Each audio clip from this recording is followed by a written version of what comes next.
Another day, welcome back to the channel, everybody. Today we're watching Young Sheldon. This is the 12th episode of the 4th season. Hope you guys have been enjoying it so far. If you like to watch today's full episode, it's available for free in a link in the description below. Just click in it, put the password in, and enjoy. So last episode, Georgie got a pager, started the episode, and somebody was calling him. Random number. At first he was putting it down, then he ended up speaking to them. It was like an old lady. She thought he was a grandson. She needed some errands running. He helped out. After he had enough of it, he was basically like, look, I'm eating work today. Do you know what I mean? She's calling me all of the time. I'm just going to quit. This is the last time. When the door opened, there was another young teenage girl there saying, thanks for looking after my grandma. George is like, no problem. You know what I mean? He's loving it. Like, he's gone in there. Maybe something's going to start with them. We don't know, but to be fair to him though, like, fair play to him for all episode, for actually taking part and helping somebody out. A gesture of goodwill. It actually was. He didn't have to, but he was just doing it anyway. He was even saying that he doesn't do any of these chores at home. Do you know what I mean? Now, Sheldon was looking for a friend at the university. He thought that he found one in Dr. Linkletter. He just wanted his office back, to be honest. He was like, look, Sheldon, stop being around me. You know what I mean? I want a bit of time to myself. Teaching classes, I want to come back to the office, have my lunch in silence. Don't want you here around. Sheldon got a little upset by that and started his own club. It was supposed to be the Professor Proton Appreciation Club, but nobody turned up, and he ended up doing a Reading Silence Club instead. And we also had June and Connor. They was going out to the casino, just, I don't know, reconciling. Do you remember when he was at the wedding, and they kind of fell out a little bit because of Dale when she brought, he brought that young lad there to pee him off. They kind of obviously had a little bicker there, but they made up, went to the casino, had a good time, got drunk, done karaoke, and all seemed to end very well for everybody, to be honest. If you do enjoy today's episode, please smash the like, really helps out. Subscribe if you're new, and as always, let's jump into today's episode.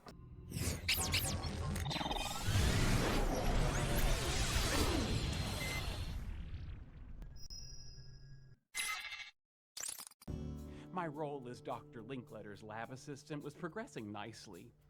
I had mastered operating the manual particle collector, aka a broom. Bit of a roadblock with the solar neutrino detector. Why don't you come have a look? Because my previous observations proved correct? Yes. Will you do it or not? Absolutely. Here you go. Do we have another hairdryer? This one broke. Just use a towel. So my hair can look like yours? I don't think so. I may have been part of an academic study, but I wasn't the only Cooper on the verge of making a great discovery. I'm gonna be rich. What you looking at? Just Pastor Jeff and Mrs. Sparks. They didn't invite me. Ouch. Perhaps we could suspend it in some sort of sleeve. That would prevent light from getting through. I told you you didn't have to study for your chemistry test tonight, because I found this. Cool. Well, thank you. Hold on now. I ain't just giving it away.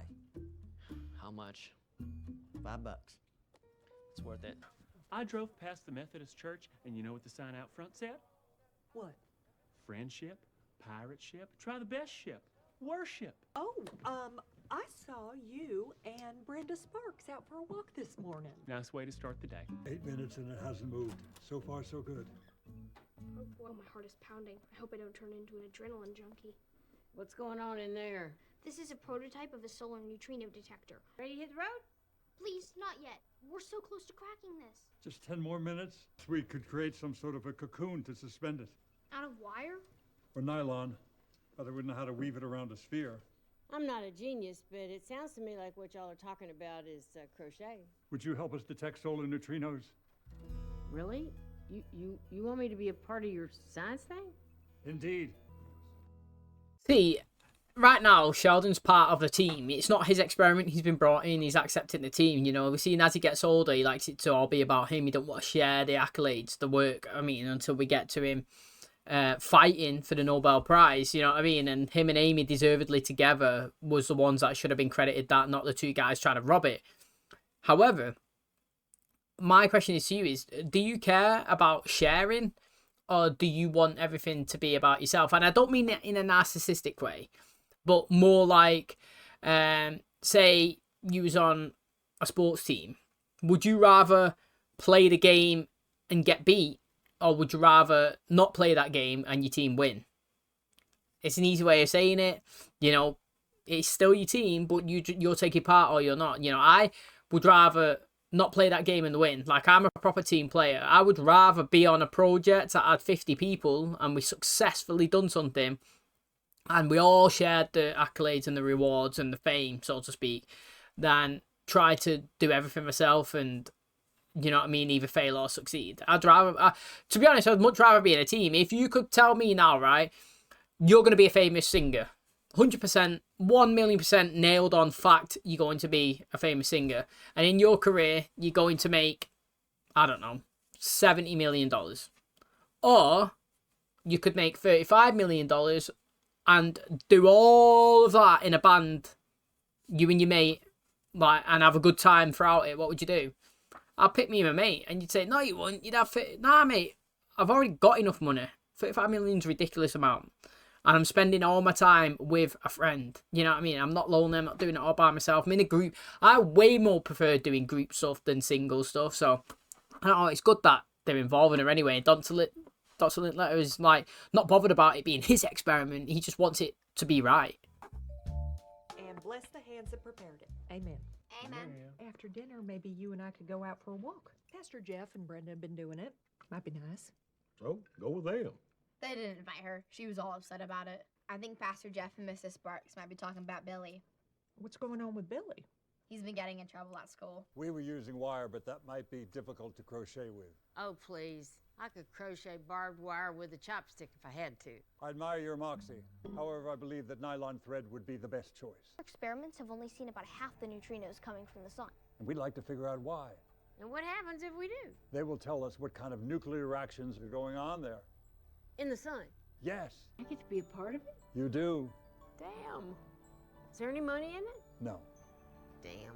Well, I heard that Billy might be having a tough time at school. Well, you know what? He'll be fine, so thanks for calling. If there's anything I can do, or if you ever want to talk. Good to know. Anything else? No, that was it. Okay, bye. Being a good entrepreneur, my brother realized his supply of my old tests was limited. Dad, you ever use a copy room at school? I need to make some copies for a school project I'm working on. It's not really for students. You know, keep it locked. I'm not giving you my key. Why not? Well, because I know you and therefore don't trust you. It's not in my keychain. Dang it. It was, however, in my dad's drawer at work. Sucker.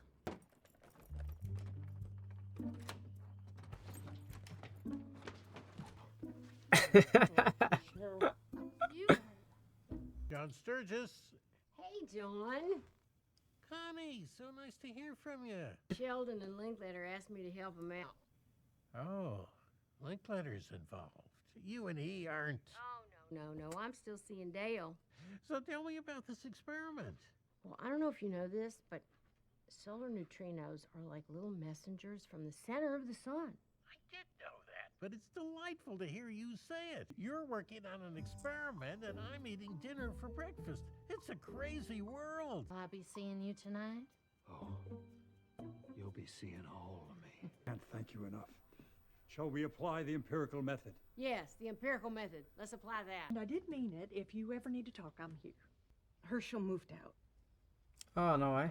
That is a sensitive subject, isn't it? You do probably need somebody to lean on. That's probably why she's talking to Pastor Jeff.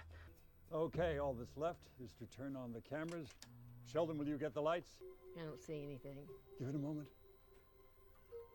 Is it gonna glow? Is that it? That's it. Look at those beautiful neutrinos. Those aren't neutrinos. When do we find the neutrinos? We don't. This is just a prototype. The actual device needed would be the size of a building. And that's 20 to 30 years away. Well, I could be dead by then. I mean, I kind of get where she's coming from, to be honest. But at the end of the day, like you're saying, you're taking part in something that's progressing science. Is that good enough for you? I don't know. Maybe for someone like Sheldon, but for me, she's probably like, mate, no point. You know, why would I start learning this far into my life, you know what I mean, to not really see the success at the end of it? Hey, Mr. Gibbon. Would you like to explain why this was on the copy machine? I only left it there because you came in the copy room and I had to hide. What? When? What? This morning before school. I don't want you talking about it. Well, I don't want you talking about this. I don't even know what this is. I don't even know what I saw. All right then. All right. I suppose you have to do, yeah, a mutual agreement. That's like, how many times in life have you actually engaged in like a mutual agreement when you've actually not expressed the agreement that you both are undertaking? So do you know what I mean? Like, we've watched that, they've took part in it. We both know that he's not going to tell anybody about that letter and he's not going to tell anybody about that kiss.